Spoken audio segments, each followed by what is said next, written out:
बिस्मिल्लाहिर्रहमानिर्रहीम। अस्सलाम वालेकुम प्यारे दोस्तों, फ़लस्तीन और इज़राइल के बीच जो जंग छिड़ी हुई है और इस जंग में जो मासूम फ़लस्तीन बच्चे जो शहीद हो चुके हैं, तो उन बच्चों के साथ अल्लाह तबारक व ताला क्या मामला करेगा।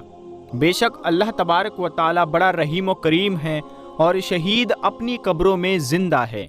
तो दोस्तों, आज का जो वाक़या हम आपको बताने वाले हैं, इसे सुनकर आपका ईमान ताज़ा हो जाएगा और यकीन हो जाएगा कि फ़िलिस्तीन में छोटे छोटे मासूम बच्चे जो अपनी जानों की कुर्बानियाँ दे रहे हैं, अल्लाह ताला आगे उनके साथ क्या मामला फरमाएगा। कुरान के सबसे आखिरी पारा में एक सूरत है कि जिसे सूरह बुरूज कहा जाता है, उसकी चौथी आयत में अल्लाह ताला फरमाता है।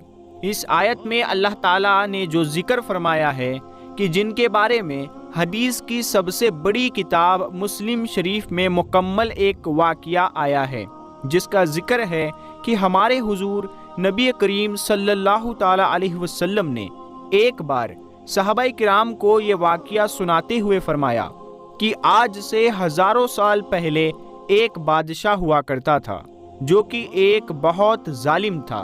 वो लोगों को मजबूर करता कि सभी उसे अपना खुदा मानकर उसके सामने सजदा करे। दोस्तों, यहाँ पर एक बात याद रखें कि ये बादशाह फ़िरौन नहीं था, बल्कि ये कोई दूसरा बादशाह था। उस बादशाह के ज़माने में एक बहुत बड़ा जादूगर था।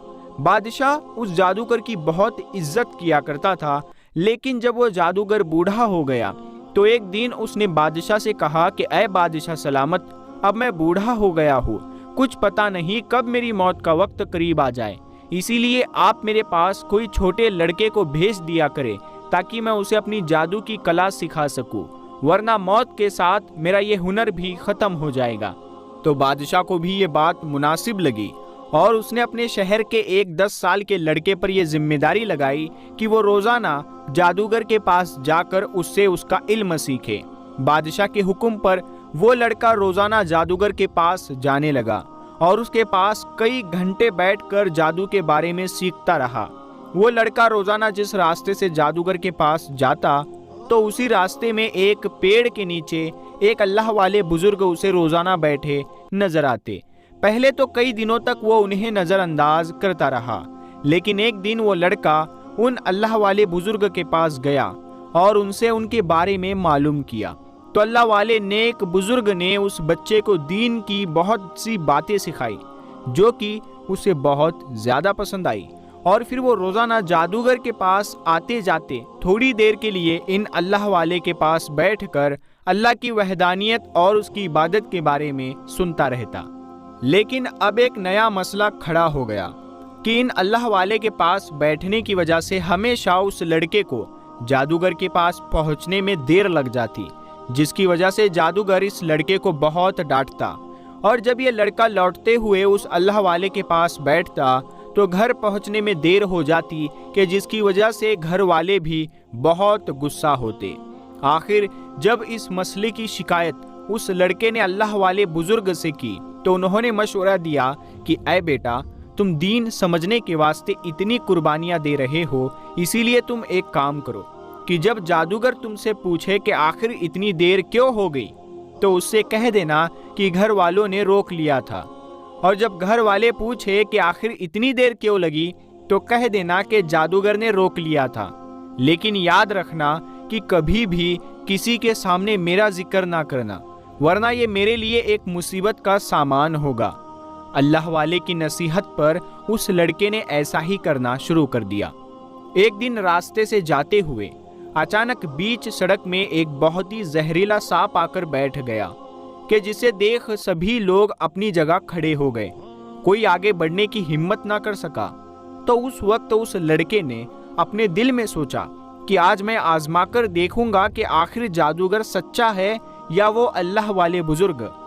और फिर उस लड़के ने एक पत्थर उठाया और अल्लाह से दुआ करते हुए कहा कि ऐ अल्लाह, अगर जादूगर सच्चा है और वो नेक बुजुर्ग झूठे हैं, तो मेरे इस पत्थर से सांप को मौत के घाट उतार दे। इतना कहकर उस लड़के ने पत्थर चला दिया। लेकिन उस पत्थर से सांप पर जरा भी असर ना पड़ा, बल्कि वो तो और ज्यादा फुंकारने लगा। तो इस लड़के ने दूसरी बार आजमाने के लिए एक दूसरा पत्थर उठाया और कहा कि ऐ अल्लाह, अगर वो अल्लाह वाले बुजुर्ग सच्चे हैं और जादूगर झूठा है तो मेरे इस पत्थर से सांप को मौत के घाट उतार दे। अब ये कहकर जैसे ही उस लड़के ने पत्थर चलाया तो सांप को लगते ही वो मर गया, कि जिसे देख इस लड़के को भी यकीन हो गया कि अल्लाह वाले बुजुर्ग सच्चे हैं और जादूगर झूठा है। जब इस लड़के ने जाकर ये बात उन अल्लाह वाले बुजुर्ग को बताई तो वो भी बहुत ज़्यादा खुश हुए और कहा कि बेटा, अब तुम मुझसे बेहतर बन चुके हो, इसीलिए आज से तुम भी लोगों को अच्छी अच्छी बातें सिखाया करो। हदीस में आता है, उस 10 साल के लड़के को अल्लाह ताला ने अपनी कुदरत से इतनी ज़्यादा ताकत अता फरमा दी थी कि वो हर तरह के मरीज़ को अल्लाह से दुआ करके बिल्कुल सही कर देता। उसके पास चाहे जैसा भी मरीज़ आता, वो उसके सर पर अल्लाह का नाम लेकर जैसे ही फूंक मारता तो वो मरीज़ बिल्कुल ठीक हो जाया करता। यहाँ तक कि ये खबर बादशाह के एक ख़ास वज़ीर तक पहुँची। वो वज़ीर कुछ बीमारियों की वजह से आँखों से अंधा हो गया था, इसीलिए यह खबर मिलते ही वज़ीर जल्दी से उस लड़के के पास पहुँचा और कहने लगा, ऐ बच्चे, मैं तुम्हारे लिए बहुत कीमती कीमती तोहफे लेकर आया हूँ, तुम इनको कबूल करो और मेरी आँखों को ठीक कर दो। तो उस लड़के ने जवाब दिया कि मुझे तुम्हारे तोहफों की कोई ज़रूरत नहीं, और आंखें मैं ठीक नहीं करता बल्कि मेरा अल्लाह ठीक करता है, इसीलिए तुम इस बात की गवाही दो कि अल्लाह के सिवा कोई माबूद नहीं, तो मैं दुआ कर दूंगा कि अल्लाह ताला तुम्हारी आंखें ठीक कर दे। लड़के के कहने पर वज़ीर ने फौरन ईमान कबूल कर लिया। तो लड़के ने उसकी आंखों पर हाथ रख कर जैसे ही दुआ की तो वज़ीर की आंखें बिल्कुल ठीक हो गई और वो इतना ज़्यादा खुश हुआ कि आगे बढ़कर उस लड़के को गले से लगा लिया। उसके बाद जब अगले दिन वो वज़ीर बादशाह के महल में पहुंचा तो बादशाह भी उसे देखकर हैरान रह गया कि आखिर मेरे नाबीना वज़ीर की आंखें कैसे वापस आ गई।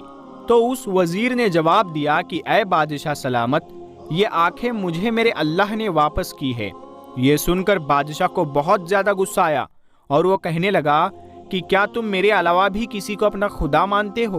तो वज़ीर ने कहा कि हाँ, मैं जिसको खुदा मानता हूँ वो आपका भी रब है और मेरा भी रब है, और उसी ने तमाम दुनिया को पैदा किया है। ये सुनकर बादशाह को बहुत गुस्सा आया और उसने पूछा कि आखिर तुमको इस बारे में किसने खबर दी? तो वज़ीर ने जब इनकार किया तो बादशाह के हुक्म पर उस वज़ीर को बहुत ज़्यादा मारा गया। आखिर मजबूर होकर वज़ीर ने बादशाह को सब कुछ बता दिया। वज़ीर के बताने पर उस लड़के को महल में बुलाया गया और फिर बादशाह ने गुस्से में उस लड़के से पूछा कि आखिर तुम्हें इस नए दीन के बारे में किसने बताया? तो पहले तो उस लड़के ने भी इनकार किया, लेकिन बादशाह की तरफ से बहुत सख्ती पर उस लड़के ने सब कुछ बता दिया। तो अब बादशाह ने उन अल्लाह वाले बुजुर्ग को भी महल में बुलाया और अपने वज़ीर के साथ खड़ा करके कहा कि तुम दोनों अपने दीन को छोड़कर मुझे अपना खुदा मान लो, वरना दोनों का बहुत बुरा अंजाम होगा। लेकिन दोनों हजरात ने साफ इनकार किया। तो बादशाह ने एक लकड़ी काटने वाला आरा मंगाकर उन दोनों को काट कर शहीद कर दिया। बादशाह समझ रहा था कि ऐसी दर्दनाक मौत देखकर ये लड़का खुद ही इस नए दीन को छोड़ देगा, लेकिन वो लड़का बराबर इनकार करता रहा। आखिर मजबूर होकर बादशाह ने गुस्से में अपने कुछ सिपाहियों को हुक्म दिया कि इस लड़के को किसी ऊंचे पहाड़ पर ले जाकर नीचे फेंक दो। बादशाह के हुक्म पर वो सिपाही जैसे ही उस लड़के को लेकर एक ऊंचे पहाड़ पर पहुंचे और उसे नीचे फेंकना चाहा तो अचानक उस लड़के ने अल्लाह से दुआ करते हुए ये कहा कि ऐ अल्लाह, मेरी इन लोगों से हिफाजत फरमा। जैसे ही उसने ये दुआ मांगी तो अचानक पहाड़ हिलने लगा और वो सभी वज़ीर पहाड़ से नीचे गिरकर मर गए। वो लड़का अकेला ही बादशाह के दरबार में पहुंचा। तो बादशाह ने पूछा कि आखिर मेरे वज़ीरों का क्या हुआ? तो उस लड़के ने जवाब दिया कि मेरा अल्लाह उनके लिए काफ़ी हो गया। ये सुनकर बादशाह को और ज़्यादा गुस्सा आया और उसने अपने दूसरे कुछ सिपाहियों को हुक्म दिया कि जाओ और इस लड़के को एक नाव में बिठाकर समंदर के बीच फेंक आओ। बादशाह के हुक्म पर ऐसा ही किया गया, लेकिन जैसे ही वो सिपाही समंदर के बीच उस लड़के को फेंकने लगे तो अचानक नाव इतना ज्यादा डगमगाई कि वो सिपाही समंदर में गिरे और अल्लाह ताला ने फिर से इस लड़के की हिफाजत फरमाई। वो लड़का फिर से बादशाह के दरबार में पहुंचा तो बादशाह उसे देखकर और ज्यादा परेशान हो गया। दरबार में पहुंचते ही उस लड़के ने बादशाह से कहा कि ऐ बादशाह सलामत, आप चाहे जो भी कर ले मुझे कत्ल नहीं कर पाओगे क्योंकि मेरा अल्लाह मेरी हिफाजत करता है, लेकिन एक तरीका है कि अगर आप उस पर अमल करेंगे तो आप मुझे कत्ल कर सकते हैं। बादशाह ने पूछा कि आखिर वो क्या तरीका है? तो लड़के ने जवाब दिया कि आप एक मैदान में मुल्क के सारे लोगों को जमा करें और फिर एक बड़ी सी लकड़ी में मुझे बांध कर लटका दे, फिर दूर खड़े होकर एक तीर पर बिस्मिल्लाहि रब्बी गुलाम पढ़कर वो तीर मेरी तरफ चला दे। ऐसा करने से आप मुझे कत्ल कर सकते हैं। बादशाह ने ऐसा ही किया कि सारे के सारे मुल्क के लोगों को जमा किया और फिर लड़के को लकड़ी में बांधकर बिस्मिल्लाहि रब्बी गुलाम पढ़कर एक तीर चलाया तो वो तीर सीधे जाकर उस लड़के की गर्दन में लगा कि जिसकी वजह से उस लड़के की शहादत हो गई। लेकिन ये मंजर देख मैदान में खड़े सभी लोगों को यकीन हो गया कि बादशाह ने तीर चलाने से पहले जिस अल्लाह का नाम लिया वही हमारा असली खुदा है, कि जिसके नाम पर इस छोटे लड़के ने अपनी जान कुर्बान कर दी। और फिर उसी वक्त मैदान में खड़े हजारों लोग अल्लाह पर ईमान ले आए कि जिसे देख बादशाह बहुत ज्यादा गुस्सा हुआ। आखिर बादशाह ने हुक्म जारी किया कि जो भी अल्लाह पर ईमान लाया है मैं उन सभी को जलाकर खत्म कर दूंगा। और फिर बादशाह ने एक भड़कती आग जलवाई कि जिसमें इन सभी ईमान लाने वाले लोगों को जिंदा ही जलाकर शहीद कर दिया। कुरान में इन्हीं लोगों को असहाबुल उखदूद कहा गया है। हुजूर सल्लल्लाहु ताला अलैहि वसल्लम ने फरमाया कि जो भी अल्लाह की राह में शहीद होता है तो उसे अल्लाह ताला कई तरह से नवाजते हैं। नंबर 1, उसका खून जमीन पर गिरने से पहले ही उसकी मगफिरत कर दी जाती है और जन्नत में उसे उसका ठिकाना दिखा दिया जाता है। नंबर 2, उसे कब्र के आजाब से महफूज रखा जाता है। और नंबर 3, उसे कयामत के दिन कोई भी घबराहट ना होगी। कयामत में घबराहट ना होने का मतलब ये है कि और सभी इंसानों से तो हिसाब लिया जाएगा, लेकिन शहीद बगैर हिसाब किताब के ही जन्नत में दाखिल होगा। उसने चाहे जिंदगी में जितने भी गुनाह किए हो, अल्लाह की राह में शहादत की वजह से उसके सारे गुनाह माफ कर दिए जाएंगे और उसके सर पर एक ऐसा ताज रखा जाएगा कि जिसकी खूबसूरती कायनात की हर चीज से बढ़कर होगी। और उसे इख्तियार दिया जाएगा कि वो अपने घर वालों में से 70 से ज्यादा लोगों की सिफारिश करके उन्हें जन्नत में ले जा सकता है। कुरान में अल्लाह ताला ने शहीद बंदे की इतनी ज्यादा फजीलत बयान की है कि फरमाया कि ऐ लोगो, तुम मेरे शहीद बंदे को मरा हुआ मत कहा करो, बल्कि वो तो मेरे पास जिंदा है और मैं उसे अपने पास से रिज्क देता हूँ। इन सभी रिवायतों से मालूम होता है कि शहीद इंसान को अल्लाह ताला बहुत ज़्यादा नेमतों से नवाजते हैं और हमारे सामने तो वो मुर्दा शक्ल में नज़र आता है, लेकिन अल्लाह ताला फरमाता है कि नहीं, ये तो हमारे पास जिंदा होते हैं। मुर्दा तो वो लोग हो जाते हैं कि जो अपने घरों में आम मौत मरते हैं। रिवायतों से मालूम होता है कि जो बंदा शहीद होता है तो उसके जिस्म में शहादत के वक्त ज़रा भी दर्द नहीं होता, वो सिर्फ हमें खून में तड़पता नजर आता है, लेकिन हकीकत में उसे अल्लाह ताला अपनी राह में शहीद होने का कुछ अलग ही मज़ा दे रहा होता है। इसीलिए हदीस में आता है कि जन्नत में जाने के बाद अल्लाह ताला सभी से पूछेंगे कि तुम में से कोई दुनिया में वापस तो नहीं जाना चाहता, तो सभी इनकार कर देंगे। लेकिन शहीद कहेगा कि या अल्लाह, मुझे एक बार फिर से दुनिया में भेज दे ताकि मैं तेरे लिए फिर से शहीद हो जाऊं और मुझे फिर से वो मज़ा मिले जो जन्नत में भी नजर नहीं आता। दोस्तों, रिवायतों से मालूम होता है कि जब हम किसी ब्लेड वगैरह से थोड़ा सा कट जाते हैं तो उतनी जगह से हमारी रूह हटती है। अब आप अंदाजा लगाइए कि अगर ब्लेड वगैरह से कहीं हमारी उंगली में थोड़ा सा भी कट लग जाए तो कितनी ज़्यादा तकलीफ होती है।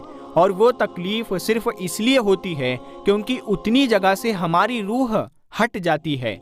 अब जिस दिन हमारे पूरे जिस्म से रूह को हटाया जाएगा تو پھر کس قدر تکلیف ہوگی۔ لیکن اللہ کی راہ میں شہید ہونے والا بندہ ان سبھی تکلیفوں سے دور رہتا ہے، اسے وہ تکلیف نہیں ہوتی جو گھر میں رہتے ہوئے بستر پر پڑے پڑے موت آنے پر ہوتی ہے۔ حضرت علی رضی اللہ تعالی عنہ تو ساری زندگی اللہ سے شہادت طلب کرتے رہے، اور وہ لوگوں سے کہا کرتے کہ اے لوگو، اپنے گھروں میں عام موت مت مرنا، ورنہ اتنی زیادہ تکلیف ہوگی کہ جیسے جسم کو کینچیوں سے کاٹنے میں ہوتی ہے، اور اگر شہید ہو کر کے وفات ہوگی تو روایتوں کے مطابق صرف اتنی ہی تکلیف ہوگی جتنی ایک چینٹی کے کاٹنے سے ہوتی ہے۔ ہمارے حضور صلی اللہ تعالی علیہ وسلم نے فرمایا کہ میرا تو من کرتا ہے کہ میں اللہ کی راہ میں شہید کیا اور مجھے پھر سے زندہ کیا جائے، اور میں پھر شہید کیا جاؤں اور مجھے پھر سے زندہ کیا جائے، اور میں پھر شہید کیا جاؤں اور پھر سے مجھے زندہ کیا جائے۔ اسی طرح حضور صلی اللہ تعالی علیہ وسلم نے فرمایا، اگر کسی کی موت اس حالت میں ہوئی کہ اس کے دل میں شہید ہونے کا جذبہ بھی نہ ہو تو وہ منافق ہو کر کے مرا۔ دوستو، اب ان سبھی باتوں سے آپ اندازہ لگا سکتے ہیں کہ فلسطین میں شہید ہونے والے ہمارے پھول جیسے پیارے پیارے بچے اللہ تعالیٰ کو کتنا زیادہ محبوب ہوں گے۔ جب ہم سب لوگ ان پیارے پیارے بچوں کو اتنی زیادہ محبت کی نظروں سے دیکھتے ہیں تو جس مقدس ذات کے لیے وہ اپنی جان قربان کر رہے ہیں، وہ اللہ تعالیٰ انہیں اپنے پاس کتنا زیادہ لاڈو پیار سے رکھتا ہوگا۔ اللہ تعالیٰ ہم سبھی کو شہادت کی موت عطا فرمائے، آمین یا رب العالمین۔ پیارے دوستو، ہم امید کرتے ہیں کہ آپ کو آج کا ہمارا یہ ویڈیو پسند آیا ہوگا۔ اگر یہ ویڈیو آپ کو پسند آیا ہے تو آپ اس ویڈیو کو لائک کریں، اپنے دوستوں میں شیئر کریں، اور ایسے ہی ویڈیوز دیکھنے کے لیے آپ ہمارے چینل کو سبسکرائب بھی کر لیں، اور ساتھ میں لگے بیل آئیکن کو دبانا مت بھولنا۔ تو پیارے دوستو، ہم ملتے ہیں اگلی ویڈیو میں، تب تک کے لیے السلام